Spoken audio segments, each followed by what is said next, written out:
Hello, Romantics. I'm Sarah Gomez, author, romance lover, and host.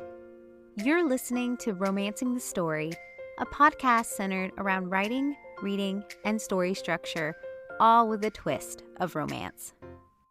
We're at episode 83, and on today's episode, I speak with Bryn Donovan about juxtapositioning comedic elements with a love story, unapologetically loving the emotional moments in romance, and adding the right touch of history for a time travel twist.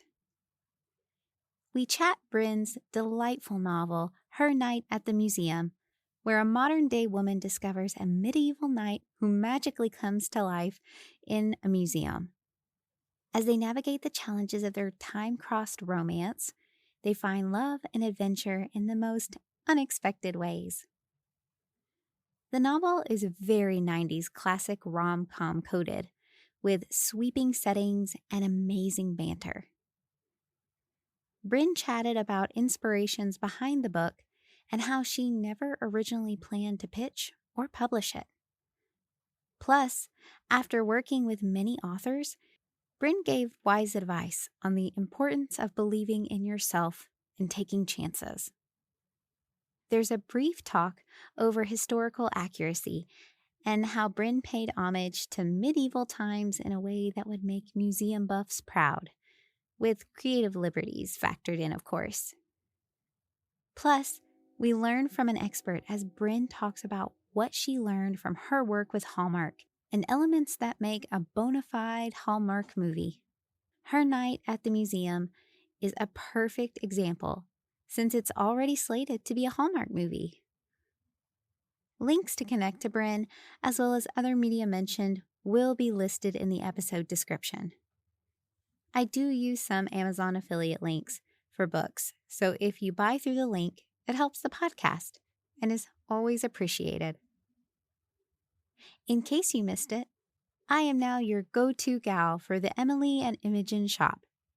Emily was kind enough to include us as part of her launch and has put some incredible products together for anyone who loves some bookish swag. Emily at Imogen is a bookish shop featuring author collabs and seasonal goodies to fill your bookshelves. Honestly, there's nothing I enjoy more than sharing my favorite bookish things with the ones I love. And the best part? Romantics get a 10% off discount if you use the code ROMANCING10. That includes funny stickers, spicy bookmarks, seasonal candles, and more. The shop is called Emily at Imogen, and the discount code is ROMANCING10, all one word. Details can be found in the show description or on my socials. With that said, let's jump right in. Welcome, author, book editor, and blogger, Bryn Donovan. Yay! Thank you so much. I am so happy to be here. This is wonderful. Thank you. Oh, Miss Bryn, I'm so excited. Like I was telling you earlier, I wanted you on the podcast for quite a while now. So this is just amazing. I'm just so excited. So in case listeners don't know, can you tell them a little bit about yourself and your writing? Absolutely. So I am a romance author and I have a rom-com coming out and another one, the sequel coming out next year. My background is in editorial as well.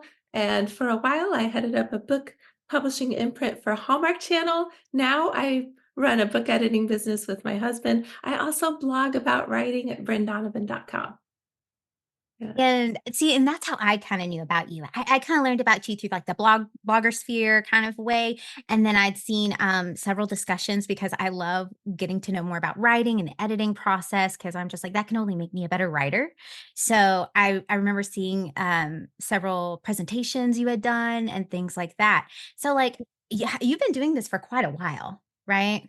I started the blog to share references and resources that I made for myself, especially lists. I have this thing about making lists for myself.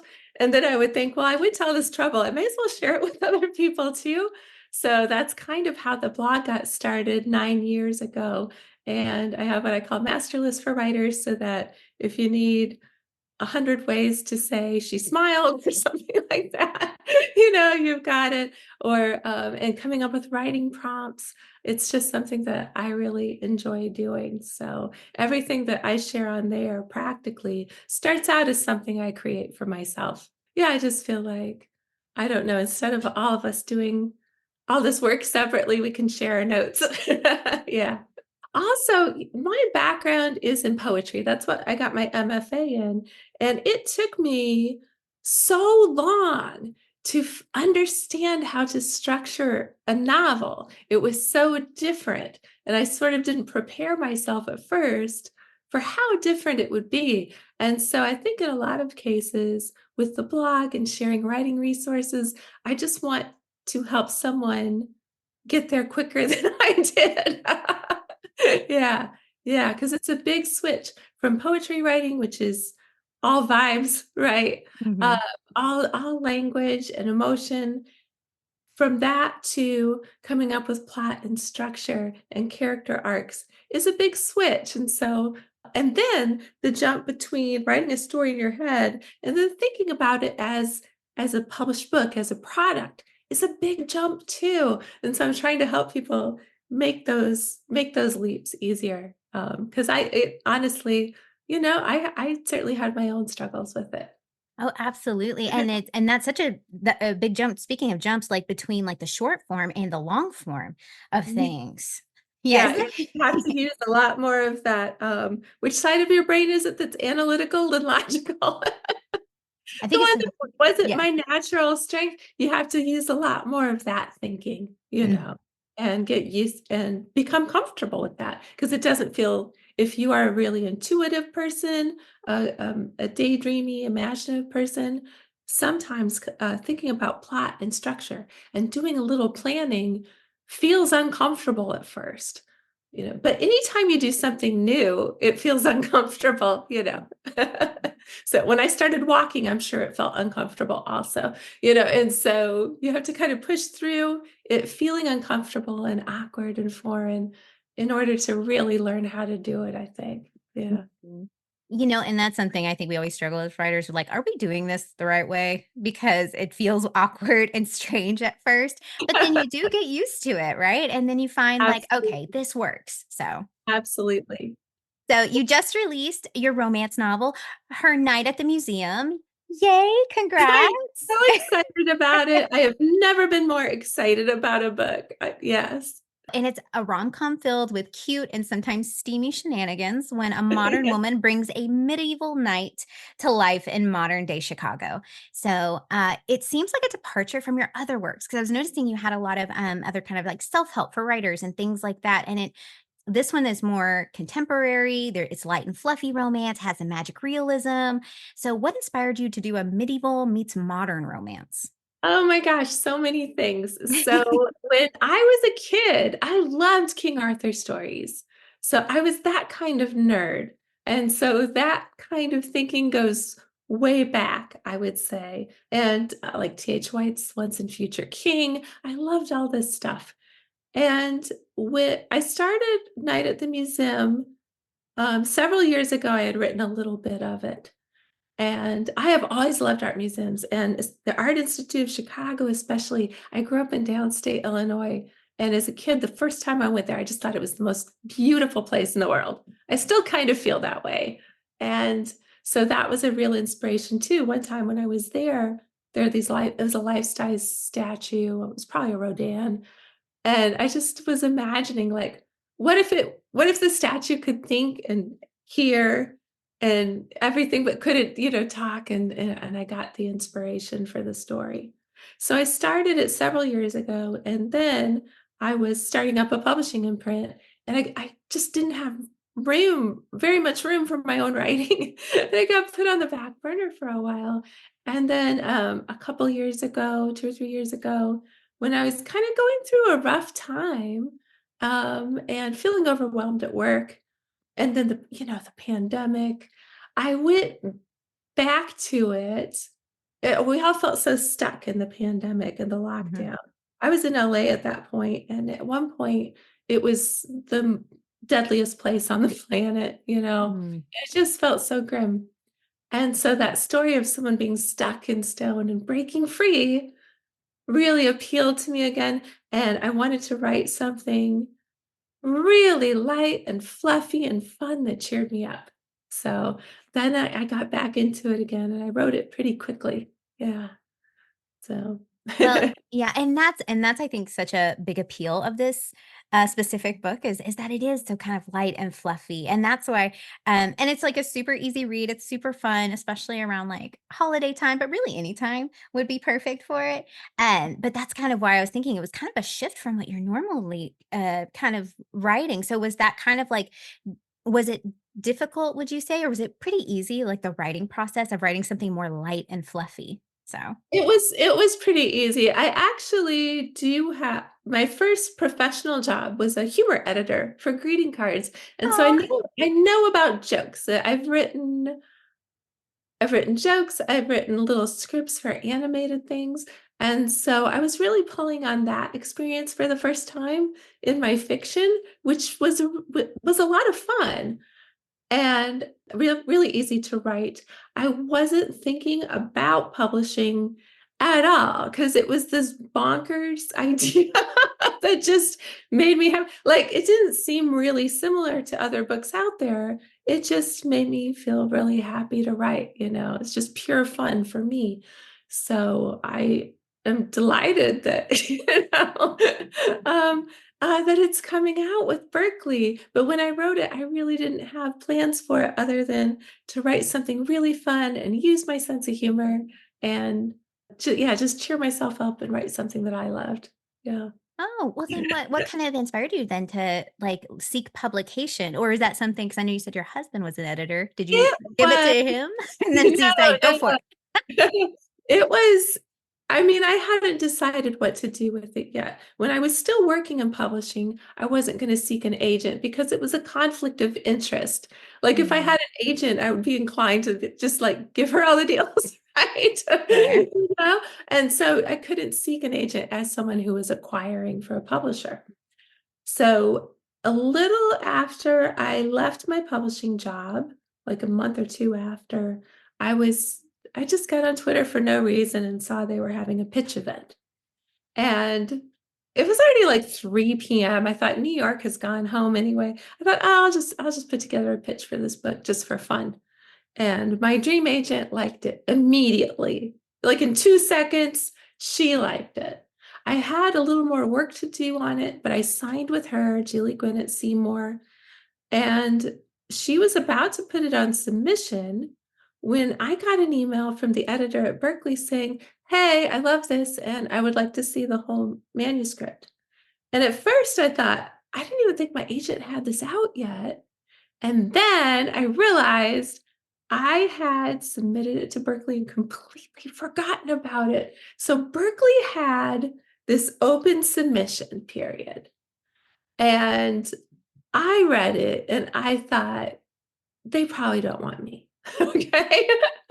But I am in the habit of shooting my shot even when I don't think the odds are good, which is a good habit for a writer to be in. And so I sent them the synopsis and the first 10 pages, and then I totally forgot about it. I totally forgot. I didn't tell my agent about it because I didn't remember. It was just so last minute, like it was like right before it closed, and I didn't think I had a shot, and it just fell off my radar because of that. And so I was so excited, sent the manuscript to her, and in a week I had a call with her and we talked more about it and had a 2 book deal. So I never really went on sub with my agent. It just all happened really fast. Well, I love that takeaway though of, like, not doubting yourself sometimes, or even when you do, just going for it. Absolutely. I think it's a really good habit. I've told other people this enough times that I have to stick to it myself, which is that it's never your job to say no to yourself. Even if you think you're not the one that they're looking for, even if you think the job is too big and fancy, um, that's never your job. It might be someone else's job, but it's never your job. So maybe it's nobody's job. Maybe there isn't a no. Yeah. Right. I always think that's so important. everybody, when they're putting their stories out there, when they're putting themselves out there, it's so common to feel like they all want this specific thing and I'm not that. They all want this specific person and I'm not that. And you can't be a barrier to yourself. There's already so many barriers to writers. You can't be another one. Yeah. Exactly, exactly. And sometimes, we don't really know what we want until we see it. Like there are so many books I've come across that I'm just like, that sounds amazing. I would have never thought of that. And that is something I eat up. I love it. So Yeah. Yeah, it felt a little different. It felt a little like counter trend, honestly, because I had seen a lot of deals. I mean, I understand why people get this because it's exciting. But and these edgy deals where they're, I don't know, they're really dark and it seemed, and that's been a real trend. And I totally get it because it's thrilling. It's exciting. The stakes are high. But I felt like I was kind of a counter trend with my like fluffy, he's a knight in shining armor who is turned to stone and she turns him back to life. It felt really different. But I think that's okay too. One thing that's creative, I think, about the romance genre is that it's so broad and there's room for all kinds of stories. Yeah. So exactly. And I need something perfect, like her night at the museum as a palate cleanser sometimes. Because I want to shut my brain off and I don't want to think too hard and I don't want palpitations. So I just like, or at least not the wrong kind, at least. right, right. You're not going to be, too stressed out. I worked really hard to make, I mean, hopefully it worked. I worked really hard to try and make it funny. Yeah, I really think a rom-com needs to deliver on the com part of it. So I tried really hard on that. I didn't really write it with anything in mind other than to write something that I really felt delighted with. But I'm really excited to see some other people enjoying it too. Well, and there's a bit of a twist you did on the time travel trope, and the fact that the hero is cursed in stone. And who doesn't swoon over a historical hero, right? That's So right. even though there's like a chasm of time, there's a difference between the protagonists. You translate chivalry into a modern context with a literal knight in shining armor. So, why do you think there's appeal for these old-fashioned notions for contemporary romance readers? Oh, it is fun playing with the knight in shining armor character. I went and looked, I made him from the exact time period where they wore that classic kind of armor, that shiny plate armor. Because I really wanted it to be iconic like that.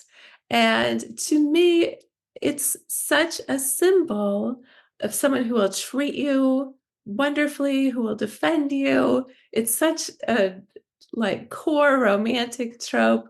And then I had my character Emily, who made too many sacrifices in her marriage to this guy who this like douchey tech bro who then cheated on her. Mm. And so she's had to like start her life over. So she was once a very idealistic person, a very romantic person, and just had it almost stomped out of her. And now she's trying to restart her life as a single person in Chicago. After she quit a job she loved for this guy, she's trying to reestablish herself in her profession. And so for me, like he was the perfect hero for her, a literal knight in shining armor to bring her around to believing in those ideals again, though it takes her a little bit. Yeah, to Yeah. really believe that that can be for her. And I Yeah. love that counterbalance you kind of created between the characters of like, I know she was she sometimes she doubted herself. She struggled a bit with a lot of that confidence. But then you had the protagonist, the hero, as it were, Griffin, who was very much a cinema roll kind of guy, Yes. hero. So that was a really nice kind of counterbalance you created between them because I think she needed someone like him to help. Absolutely, absolutely. And I believe that she is the perfect person for him too. For one thing, she's pretty well versed in medieval history because she is an art conservator and has studied a lot of medieval art. And in fact, she's writing a paper on a certain, aspect of medieval art. because of that, she is good at anticipating his misunderstandings. She's good at jumping in and saying, oh, wait, let me explain that a little bit, which is so helpful. So of the people that he encounters, she's the one who understands him a little bit more because she's a little more well-versed in the world that he's coming from. So they complement each other really well, I think. You've created so much opportunity to include the fun historical information. I thought that was really super interesting because I love like learning those little history tidbits. So, like, how did you decide what information kind of made it into the book? It was driven on by a couple of things. One, thinking about his journey as a character and how he was going to grow over the course of the story. Mm. And I knew that I wanted him to be someone who was always felt that he was loved because he was powerful and because of his name, because he was strong, because he was a good fighter. And I wanted him to realize over the course of the story that those aren't even the best parts about him, you know. And so some of the history that was included was about that. And then the other parts of it were just him interacting with the modern world. And for me, this was so much fun to write, to think about him going to familiar places, being in familiar situations. For me, here in Chicago, like, being on the train, or seeing skyscrapers, whatever he was encountering, to think about what that would be like for him with his frame of reference. And so a lot of it came in that way. Yeah. Yeah. Well, and I know that there was like you had kind of mentioned before, you kind of drew on your previous experience for like comedic writing. So Yeah. like their banter and the misunderstanding of the modern, like the whole modern terms really set up some great comedic elements. So Good. yeah, it was for a fun, like, little romp of like, a book, it was a lot they had a lot more comedy elements than I was expecting, but it was funny. It was really amazing. I love that Good, kind of good, I love me good. a good, like, rom-com, like and especially when there's a lot more calm with the rom, so it just makes me Yeah. very happy. So, like, how did you come up with these humorous interactions, and what was your process in balancing comedy with the romantic aspects? Oh, yes. That's such a great question because one of the changes we made to the draft was my editor pointed out that sometimes I was flipping to comedy a little too quickly after a big romantic moment, and you had to let it hang for a minute. This was on the initial call I had with her. And as soon as she said it, I knew exactly what she meant and I knew she was right. And I said, it's kind of like the Marvel movies and I love the Marvel movies, but once in a while, you'll have a moment where something pretty serious has happened, and they kind of step on it with a sarcastic comment, almost like a little too quickly, and or it's just that's my perception anyway. Like you could have let it go ahead and hang and be serious for a minute, or be emotional for. And I've seen that play out a lot in television shows too, where they're balancing being funny with letting that emotional beat hang. And the only reason I recognize this is because I've watched all the Marvel movies and I am a big fan in general. Okay. But that was one thing she called out. I'm like, yeah, you're right. Sometimes you just have to let that emotional moment hang for a minute. Don't just get in there with another zinger right away. No, I Yeah. completely get it. It was like balancing that comedy with the romantic aspects. So, Yeah. like and that's actually the example I was gonna bring up when you mentioned that, because I was like, yeah, the Marvel movies, like, take that seriousness out of the moment that we as the audience are supposed to let kinda settle and kind of just Yeah. enjoy that. And I love them, and I'm not saying they always do Me that. too. Once in a while, you'll have that where you're like, "Oh, no, I was kind of getting into that." Right, exactly. Even when you're writing something even though I was writing something funny, I wanted to have these big emotional moments too, where you just kind of feel your heart swell. And so I definitely wanted both of those in there. One thing I love about the romance genre is that you're allowed to have those big emotional moments. Other genres, In our cynical modern world, you have to kind of act like self-aware or cynical about things, you have to, sort of make a little comment like, oh, I know this is a joke. It isn't, you know.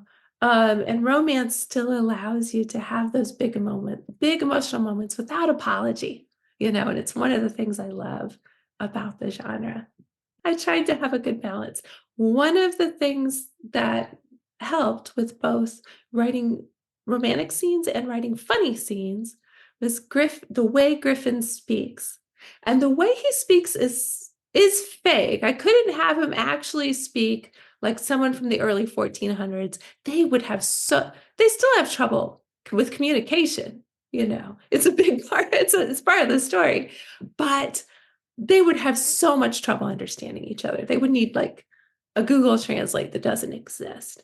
And so I had to sort of make up the diction that Griffin uses. And so I used a few different sources. I used Canterbury Tales, so authentic history from the time period, a little bit before. And I used the King Arthur books by Howard Pyle that are old. They're old themselves. They're like from 1900.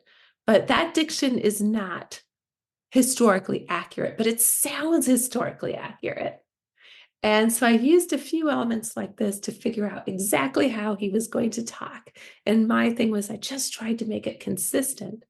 But once I had this historical voice for him, sometimes it just makes things funnier. And sometimes it just makes things more romantic, right? Yeah. And so a lot of it came from the way he expresses himself.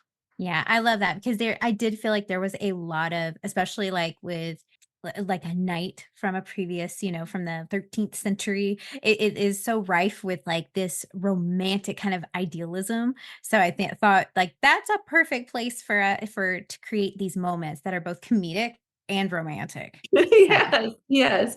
And he has so much energy. He is so excited to be alive, and he doesn't always understand what's happening. And so it's just feels like I don't know. For me, that was a really fun character to write. I was really kind of hoping too with Griffin so many things that he sees are almost miraculous to him. First of all, just being alive again, being able to look up at a blue sky, hear the birds.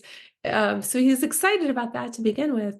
And then a lot of things he encounters that we take for granted are really miraculous to him. And so I hope in like reading this story that it gives some people just this kind of positivity about it being good to be alive, in the modern world. So, yeah.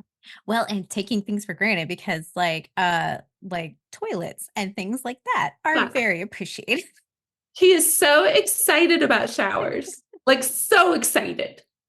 There were a lot of things that in my research that I had assumed about medieval times that turned out to be not quite correct, or there was more nuance than people think. Mhm. Everybody thinks that medieval people never bathed, and that's not really correct.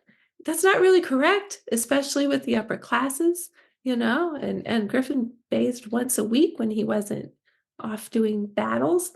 Um, and or the idea that women were couldn't do anything but be wives and mothers, were chattel, couldn't own property.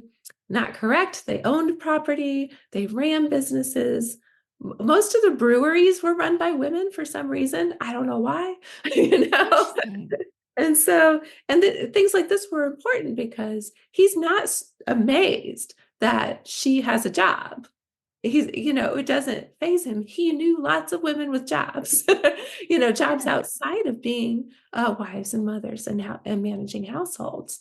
So some of the research and the kind of assumptions I made about the medieval period turned out to be not quite accurate when I really dug into them. Yeah. See, the research is always a fun, interesting part because, yeah, there's some things you don't expect to find out. So that was hearing about some of those things, especially like in your author notes when you really dug into the research, was really interesting. So I Oh, appreciate that. I love history stuff. So I'm always all about nice. that.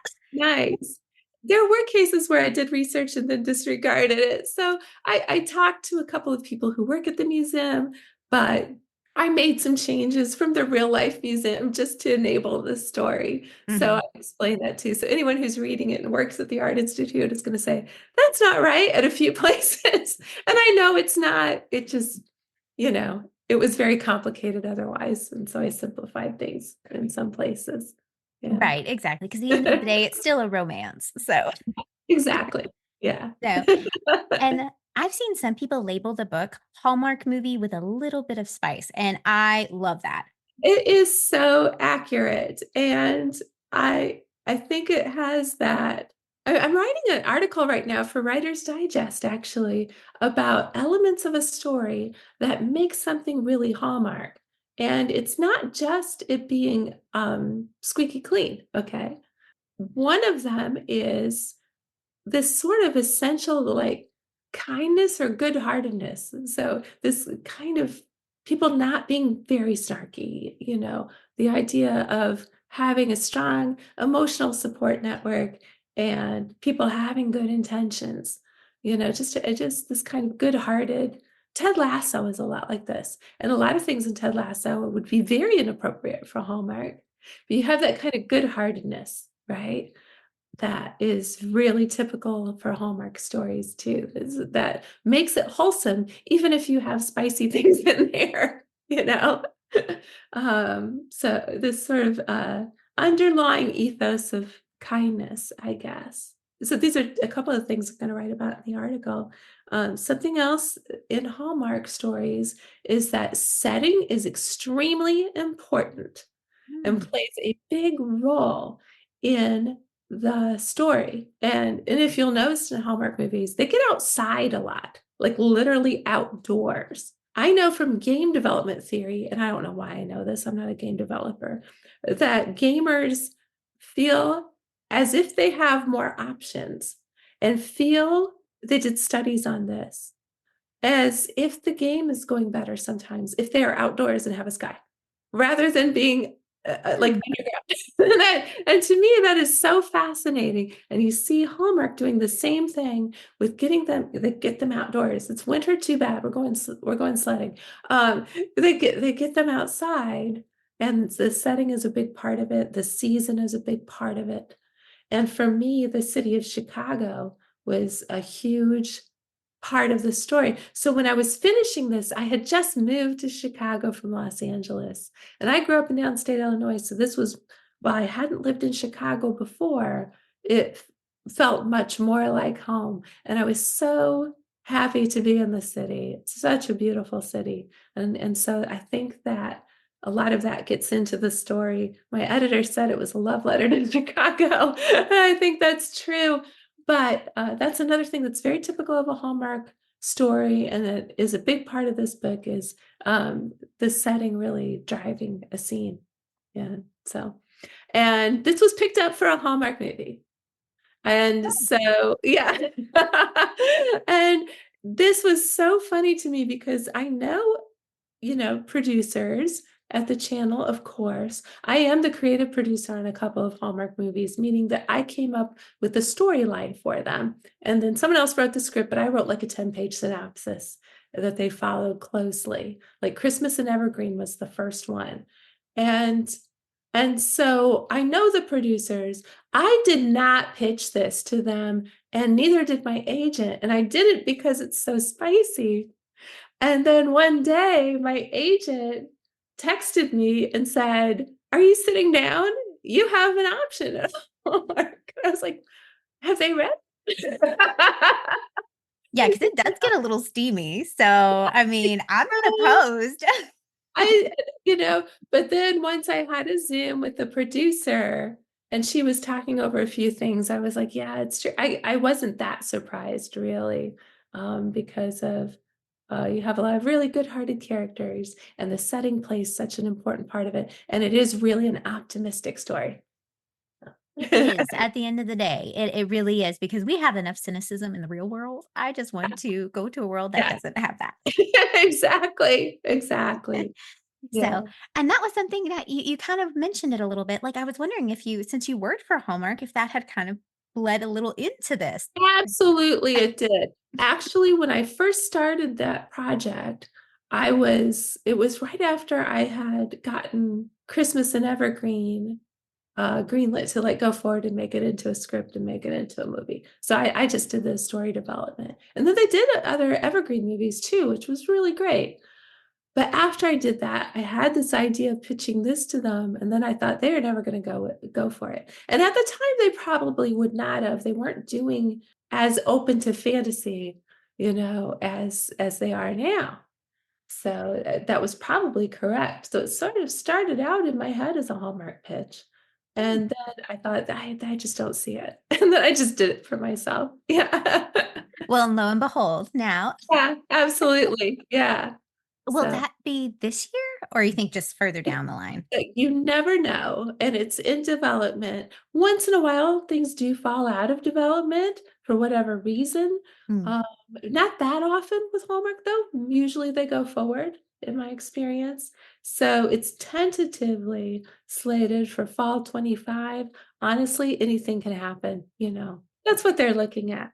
Oh, So, well, I'll keep my eyes peeled because that sounds yeah, amazing. Because I even thought that while reading it. I was just like, it feels very cinematic, like in a way that like you can kind of see like the things and there's so many interesting things. Like you go to landmarks and all kinds of like the museum itself. So there's a lot of, like you said, outdoor setting too. yeah, yeah. I really try to think in terms of those set pieces. And I think when we think about iconic romantic scenes, it took me a while to figure this out. A lot of scenes that we identify as iconic romance in movies, setting plays a huge part. So the Notebook, the kiss in the rain, it's the rain, it's that outdoor setting in the rain that really makes that scene. Or Jack and Rose on the bow of the Titanic. It is all about the setting. And so more and more I think about that. How can I use setting to amp up the romance, or to be a counterpart, like go to a free clinic in a rough part of town where that is kind of a dreary place, for instance, uh, Yeah. but thinking about how setting can amplify what you want to do in a scene. I think setting, people really underestimate it.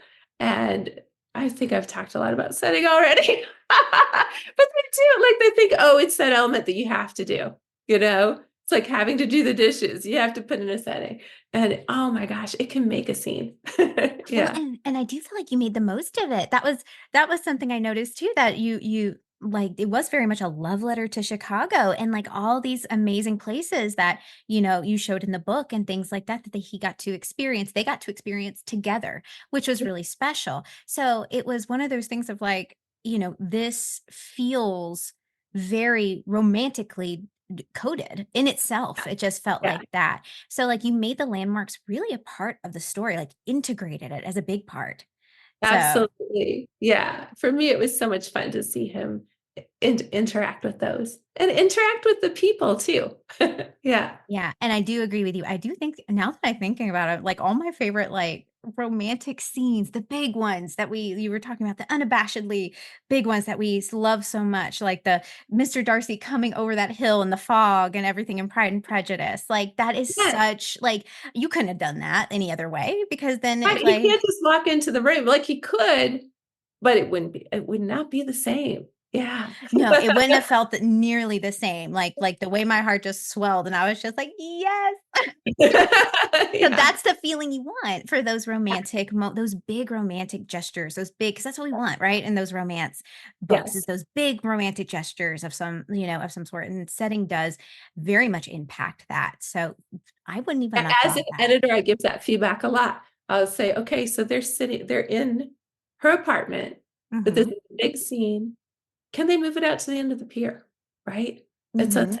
"Can they move it out here? Is there a place that you can set this up where it's just gonna feel more wonderful?" Exactly. You had said, like, you know, this one was kind of almost like a Hallmark movie, but with a little bit of spice. Did Yeah. you go into it knowing that you were gonna add the spicy element, like those scenes, or was it kinda That just is that is natural to me. okay. Everybody I read from G-rated to really steamy. I enjoy all kinds of romance. Personally, it is natural for me to write at a high heat level. That Okay. being said, a couple of people have told me I don't like spicy scenes, and I skipped over them in your book, and I really liked your book. And Well, I think that's perfectly fine too. Nobody should be shamed for not liking them or liking them. My natural tendency is to write pretty spicy. Now, my agent, who knew me as a Hallmark editor, was a little surprised. She's like, oh. Yeah, but for me, that's just my natural. And I have written a G-rated romance before. I wrote one for Hallmark under my legal name, Stacey Donovan. I wrote Sunrise Cabin, and it was fine. But there was a point at which I was like, could they go a little? But it's the most natural kind of level for me. Yeah. well, and that's something like that's my only complaint about Hallmark movies is usually like I could suspend my disbelief, but I'm just like, just kiss a little bit more. Just that's all I want. But like that's something that I was thinking about, like as a light and fluffy romance that sometimes people don't anticipate, sometimes high heat. Now you made it super easy. You can skim over some like those pieces and Yeah, not lose a beat. absolutely. I appreciate You that. definitely can skip over those parts if you want to. I tried to make it clear when we were working on the product description. I changed a little bit of the language, but to try and make it clear that that was in there. You know, Mhm. so Yes. I do think it's important for people, to know what they're getting. But it is pretty easy to skip over too. I'll be honest. Well, and so since you say you usually write kind of at a high heat, is there a way you determine if like this is right for the book, for the type of book you're writing, like as far as the heat level? Or is that just kind of a natural It's thing? really just whatever happens, but honestly, Fair. like I do make outlines and then things shift. They don't always go exactly the way. Mhm. It's still better to have the outline. It's kind of like if you're following Google Map, but you take some detours and it's not exactly what you expected, but you still kind of knew where you were going, you know? Right. Honestly, I suppose I would be worried if I never took any detours, because I think when you take detours, it's really getting into the characters and what they want to do. Really, with the spicy scenes, I try to do what I think is most natural for the characters and most believable for them. I'm never trying to put it in there like it's like a sex recess, like this just little like interlude. I always try to make sure it's really rooted in the characters. And I try to write the scenes without losing the real sense of their characters. I try to make sure that now sometimes an intimate situation brings out another side of a character too. That does happen, but it still has to seem like that character, you know? Right. Uh, they still need to talk, they still need to talk like they talk. You have to make sure, I think, when you're writing a hot scene, that it doesn't flip into just some kind of generic, this is the way we all write about sex. That makes sense. Yeah. Exactly. Yeah. Exactly. Because like just like any other writing, it could feel stilted or it could Yeah. feel like I felt like I read this out of any other book. And Yeah. Yeah. sometimes Yeah. that's what happens in my brain. If I Yeah. read a lot of them and they kind of seem like very cut and paste, like not in Right. the You fact feel that like the right. like, well, that's the way we've all decided that people do, do things, and now that's the way they all talk. So you really want to keep it rooted in the sense of the character and the emotions, everything they're going through. And that I think that's what makes it good. Yeah. And that seems like a challenge in itself, especially for Griffin, who was like a medieval character. So did you Yeah. always try to like being a medieval character in a present day setting?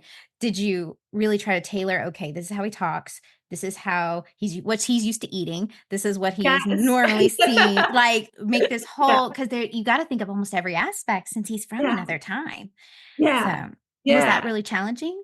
It was it really takes time, and I'm doing it again with the sequel where I have this Regency era Duke, and it really takes time to dig in and think, how would that is this weird to them? Is it not weird to them?